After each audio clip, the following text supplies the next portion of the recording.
வணக்கம். இன்றைக்கி பிரண்டை துவையல் தான் செய்ய போகிறேன். இதுக்கு வந்து தேவையான பொருட்கள் சின்ன வெங்காயம், தேங்காய், புளி, காஞ்ச மிளகாய், கருவேப்பிலை. இது எல்லாமே வந்து நான் கொஞ்சம் கொஞ்சம் ரெடி பண்ணி வச்சுக்கிட்டேன். இதில் வந்து ஒரு பாத்திரத்தில் கொஞ்சமாக நல்லெண்ணெய் ஊற்றிக்கோங்க. அதில் அந்த பிரண்டையை போட்டு நல்லா பொன்னிறமாக வதக்கிக்கோங்க. அது வதங்கினதுக்கப்புறமா அதோடைய கலர் கொஞ்சம் மாறி வரும், நல்லா செவந்து. ரொம்ப செவக்க விட வேண்டாம், லைட்டாக செவந்தால் போதும். அதை வேறு ஒரு பாத்திரத்தில் மாற்றிட்டு கடலப்பருப்பு, உளுத்தம்பருப்பு இது ரெண்டும் கொஞ்சம் நல்ல பொன்னிறமாக அதே மாதிரி செவக்கட்டோன்னிட்டு வறுத்து எடுத்துக்கோங்க. அதே பாத்திரத்துலேயே வந்து நம்ம ஆல்ரெடி வச்சுருந்தோம் இல்லையா, சின்ன வெங்காயம், தேங்காய், புளி இது எல்லாமே அதே மாதிரி கொஞ்சம் பொன்னிறமாக வதக்கி எடுத்துக்கோங்க. இந்தளவுக்கு வதங்கினா போதும். இதையும் ஒரு மிக்ஸி ஜாரில் கொஞ்சம் ஆற விட்டு எடுத்துக்கோங்க.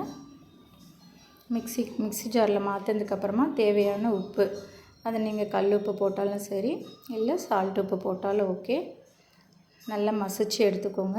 நல்லா அரைச்சி எடுத்ததுக்கப்புறமா இதுக்கு தாளிப்பு வேணும்னா நீங்கள் தாளிப்பு கொடுத்துக்கலாம். கொஞ்சமாக எண்ணெய் ஊற்றி கடுகு போட்டு கருவேப்பிலை போட்டு தாளித்து எடுத்துக்கணுங்க. அப்படி இல்லை வேண்டாம் அப்படிங்கிறவங்க அப்படியே எடுத்துக்கலாம். ஏன்னா இது நம்ம ஆல்ரெடி நம்ம வதக்கி எடுத்துருக்கிறதுனால இதுக்கு தாளிப்பு தேவைப்படாது. நான் காலையில் டிஃபனுக்கு தான் இதை வந்து ரெடி பண்ணியிருந்தேன். இதே மாதிரி நீங்களும் செஞ்சு பார்த்துட்டு எப்படி இருந்ததுன்னு சொல்லிவிட்டு கமெண்ட்ஸ் பாக்ஸில் சொல்லுங்கள். இது லக்ஷ்மி கலை டைரி சேனல். தேங்க்யூ.